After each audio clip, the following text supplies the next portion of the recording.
Olá, letrados! Estamos aqui novamente para a aula maravilhosa de língua portuguesa, tá bom? Para quem ainda não me conhece, meu nome é Cairo Mendes e sou seu professor de língua portuguesa. Hoje a gente continua aquele assunto maravilhoso que a gente iniciou na aula passada, não sei se vocês lembram. A gente estava falando de figuras de linguagem, onde a gente falou das figuras de pensamento e também das figuras de sentido, tá? As figuras de palavra. E aí hoje a gente vai continuar com as outras duas partes, tá bom? Vamos lá para o slide. Aqui um breve resumo das figuras de linguagem. Vocês podem ver com mais calma depois na plataforma Eduque no YouTube, tá bom? Agora a gente vai para as figuras de sintaxe. Diferente das outras figuras de linguagem, as figuras de sintaxe, elas não agem sobre o sentido das palavras ali isoladas ou do pensamento ou dos pensamentos que essas palavras se referem. Elas se referem à construção sintática da frase. Vocês já devem saber que a sintaxe ela se refere à reunião das várias classes de palavras, gerando núcleos e conjuntos de palavras que são determinados e estudados pela essa área da língua portuguesa, que é a sintaxe. Mas voltamos aqui para o slide. A primeira figura de sintaxe é a anáfora. A anáfora é a repetição de uma ou mais palavras de forma regular. Aqui a gente tem o exemplo, se você sair, se você ficar, se você quiser esperar. Se você qualquer coisa, eu estarei aqui sempre para você. Aqui a figura de sintaxe está no se você, que se repete em todas as frases, tá bom? Nos períodos. Zeugma. O zeugma é a omissão, ou seja, supressão, retirada. Digamos, a omissão é quando algo é escondido, algo é retirado de uma palavra pelo fato de ela já ter sido usada antes. Fiz a introdução, ele a conclusão. Ou seja, aqui nesse exemplo, ele fez a conclusão. A omissão foi do verbo, que já tinha sido citado antes, então não precisava, às vezes, ser citado também, de novo. E aí temos uma tirinha que vocês podem ver com mais calma na nossa plataforma. Polissíndeto. O polissíndeto é o uso repetido de conectivos. Aqui nessa charge a gente tem mãos ao alto. Se for eleitor, passe a carteira. Se for deputado, passe a mala. Se for assessor, passe a cueca. Fazendo aqui uma menção aos escândalos políticos do nosso país. E aqui o polissíndeto, que é o uso repetido de conectivos, está no se for, se for, se for, dos três períodos, as três fases que foram aparecendo aí na nossa charge. Assíndeto. Vocês veem que tem uma relação parecendo, de semelhança entre assíndeto e polissíndeto.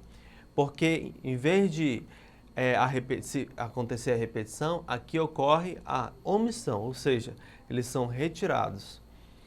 No exemplo aqui, não sopra o vento, não gemem as vagas, não murmuram os rios, tá? Nesse outro poema aqui da Cecília Meirelles, a gente tem a tua raça de aventura quis ter a terra, o céu e o mar. A tua raça quer partir, guerrear, sofrer, vencer, voltar. E aí a omissão do conectivo está nessas vírgulas. Guerrear e sofrer, vencer e voltar. Entendem? Então houve aí retirada do i para não acontecer essa repetição chata e cansativa de conectivos. O pleonasmo é a repetição da palavra ou da ideia contida nela para intensificar o resultado, tá? No exemplo, a gente tem: a mim me parece que isso está errado. Mas aqui nessa tirinha a gente tem um exemplo muito melhor. Vocês podem ver no primeiro quadrado, a dona de casa fala: saia para fora, Rex. E aí o Rex, contando a história para um amigo cachorro, disse: ela te enxotou com um pleonasmo? E o Rex responde, impossível, ela não seria capaz. Então o que será que ela fez? Responde o amigo dele. Aí a gente vê na última tirinha que o Rex entendeu que era para levar a saia e não para ele sair. Ele confundiu o verbo sair com o substantivo saia. Então aqui ocorre o pleonasmo, que é bem explícito ali no primeiro quadrinho, porque se é para sair, se a pessoa está saindo, é para fora. Ninguém pode sair para dentro. Entendem? Então vamos seguindo. Figuras de som. A aliteração é repetição de sons consonantais. Exemplo, o rato roeu a roupa do rei de Roma. Essa é clássica, a gente usou muito quando a gente mais novo estava fazendo aquelas brincadeirinhas de trava-línguas. Continuando. A paronomásia. Essa palavra difícil significa a repetição de palavras cujos sons são parecidos. E é aqui que entra a rima também. Todas as músicas que a gente gosta de escutar e que tem as rimas, ocorre uma paronomásia. Aqui no exemplo, a gente tem o cavaleiro, muito cavalheiro, conquistou a donzela. Cavaleiro, homem que anda a cavalo. Cavalheiro, homem gentil. E aí a paronomásia ocorre no final da palavra nas letras E, I, R, O. Eiro, que são repetidos nessas duas palavras. Na charge, a gente tem o jogador falando. Perdi o pênalti por causa da grama, é isso? Da grama. E no segundo, o político falando, perdi o escrúpulo por causa da grana. E aí a gente tem, engraçada, né, essa questão dos dois dando desculpa pelo que fizeram, mas ali, para a nossa questão da paronomásia, a semelhança entre os sons está no som nasal MA de grama e também nasal NA de grana, tá? Continuando, a assonância é a repetição dos sons vocálicos. A gente pode ver aqui na tirinha, minha mãe amassa. Amassa só? A Mafalda responde. Sim, a massa só assalga e salga a massa. A massa se amassa na mesa. A massa é sã. Sim, a massa é sã. E a Mafalda termina com: o bom de ir para a escola é que a gente pode ter conversas literárias. A ironia aqui da Mafalda é que é um diálogo sem sentido, embora ele esteja de acordo com o que a literatura prega, né? Mas a gente está aqui para falar da assonância e vocês podem ver a repetição de sons vocálicos, são vogais, nos finais das palavras massa, salga e amassa. No caso, a palavra a. Vamos seguindo.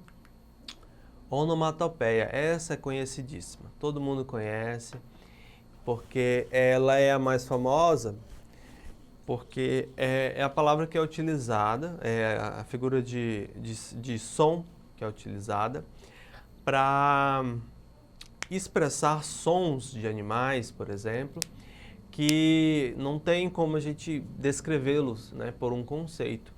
Então, mas não só de animais, por exemplo, bater de porta, palmas, por exemplo, isso é muito utilizado nas tirinhas, charges, HQs, mangás e etc.